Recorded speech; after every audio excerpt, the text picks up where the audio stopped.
అందరికీ నమస్కారం. మన ప్రియతమ నేత డిప్యూటీ చీఫెస్ట్ మినిస్టర్ గారు హరిహర వీరమల్లు అనే చిత్రాన్ని రాష్ట్రాన్ని గాలి కొదిలేసి 1 సంవత్సరం పాటు షూటింగ్లు చేసుకుంటూ ఎంతో చక్కగా ఎంజాయ్ చేసి పూర్తి చేసి నిన్న ట్రైలర్ లాంచ్ చేశారు. అలాగే ఈ నెల 24వ తేదీన ఈ చిత్రాన్ని కూడా విడుదల చేస్తున్నట్టు ఆయన ప్రకటించారు.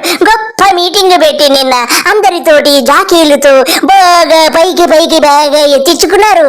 ఇకపోతే మనము ముందుగా హరహర వీరమల్లులో ఉన్నటువంటి భక్తి గీతముతో ఈ కార్యక్రమాన్ని ప్రారంభించుకుందాం. మాట వినాలి గురుడా, మాట వినాలి.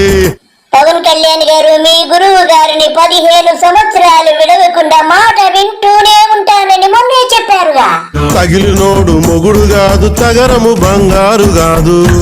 బ్రహ్మానందం గారు పవన్ కళ్యాణ్ గారు మొగుడెవరో అందరికీ తెలిసిన విషయమే. ఇకపోతే ఆయన తగరేము బంగారమైందో మాకు తెలియదు గాని మీరిక ప్రారంభించండి. సుమ గారు కూడా వచ్చారు.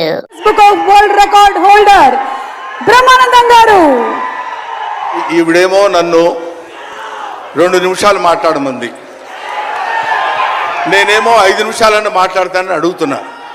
మా ఇద్దరి మధ్య బేరం కుదరటం లేదు. బ్రహ్మానందం గారు మీకు సుమ గారికి బేరం కుదిరిందో లేదో తెలియదు గాని ఈ విషయం పవన్ కళ్యాణ్ గారికి తెలిస్తే చాలా కోపం వస్తుంది. మీరు ప్యాకేజీల గురించి ఎప్పుడు కూడా మాట్లాడకండి.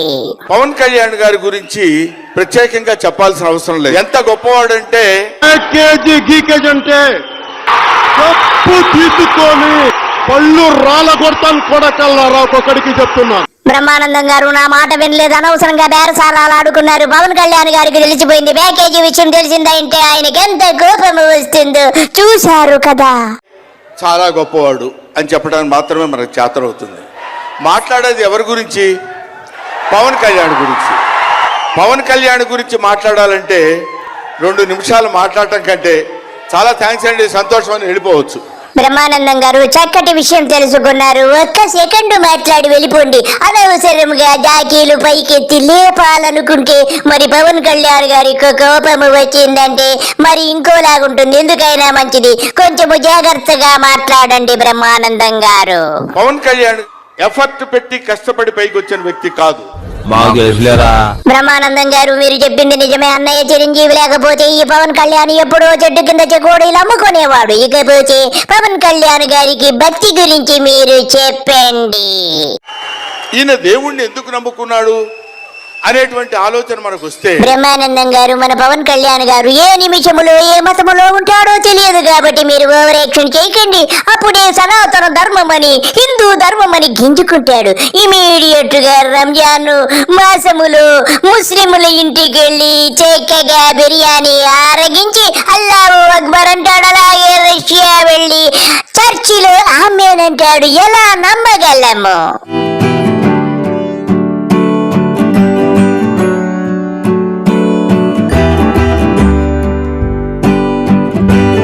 సనాతని హిందూ, ఆమెన్ అన్అపాలజెటిక్ సనాతని హిందూ. నా కులం ఉంది, నాకెక్కడో మతం ఉంది. నా కూతురు క్రిస్టియన్ అబ్బా.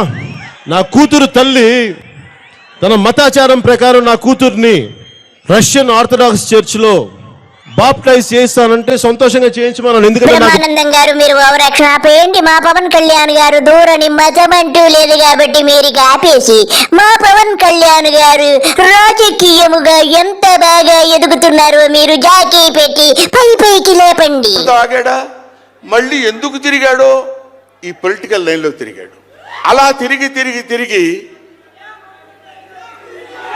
లేచిన కెరటం గొప్పది కాదు. సముద్రం అంతా ఒక్కసారి ఎదురొచ్చి గుండెల మీద కొట్టినా సరే స్ట్రైట్ గా నిలబడి చెప్పగలిగినటువంటి ఏకైక వ్యక్తి మా పవన్ కళ్యాణ్.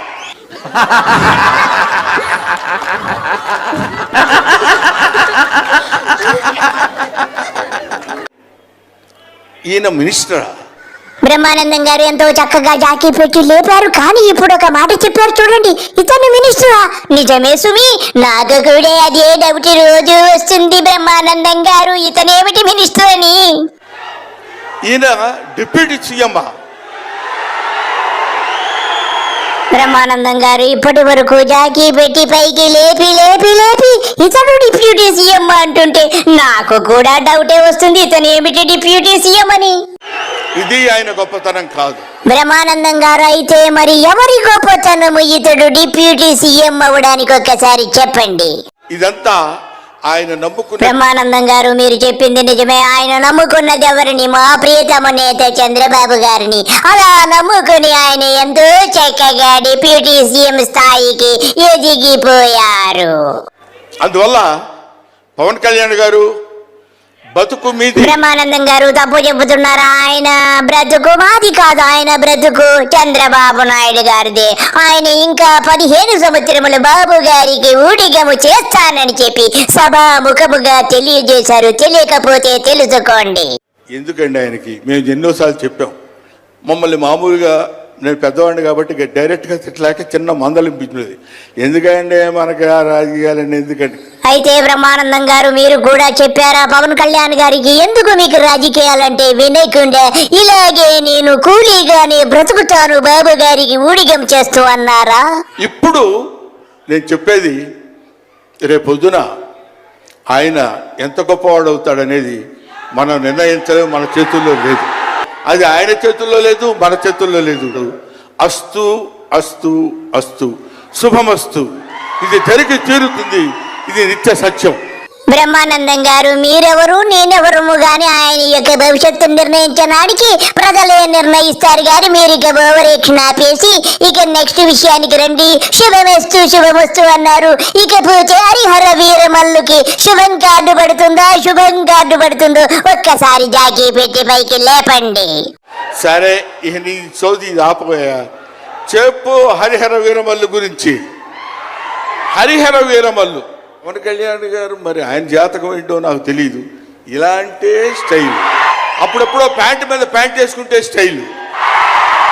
కారణ జన్ముడు బ్రహ్మానందం గారు ఎంతో చక్కగా జాకీ పెట్టి లేపుతున్నారు. ప్యాంట్ మీద ప్యాంట్ వేసుకొని జిప్పేసుకోవడం కూడా మర్చిపోయారు. ఇక కారణ జన్ముడు ప్రజలే నిర్ణయిస్తారు. బ్రహ్మానందం గారు ఇప్పటి వరకు ఎంతో చక్కగా సొల్లు కబుర్లు చెప్పారు. చాలా సంతోషం. మీరు ఇక వెళ్ళి రండి. మీరు వెళ్ళకపోతే సుమ గారు మిమ్మల్ని జుట్టు పెట్టుకొని బయటికి ఈడ్చడానికి సిద్ధముగా ఉన్నారు. అనవసరంగా వెనకాల జుట్టు పట్టుకొని లాక్కి వెళ్ళిపోయేటట్టుంది సుమ, మా అమ్మాయి. కాబట్టి I wish you all the best. ఎప్పటికైనా మీ ఒళ్ళో తలపెట్టుకుని ఎక్కెక్కి ఏడవాలని పవన్ కళ్యాణ్ గారు. Thank you very much. Brahmanandam గారు, మీరు ఏడ్చే కాలం అతి సమీపంలో నుండి ఆయన ఒళ్ళో మీ తలను పెట్టుకుని విలపించే కాలము తొందరలోనే ఉంది. తొందరపడకండి. అందరికీ నమస్కారము. ఇదండి విషయము హరహర వీరమల్లు గురించి. కాబట్టి అందరికీ నమస్తే, బాయ్.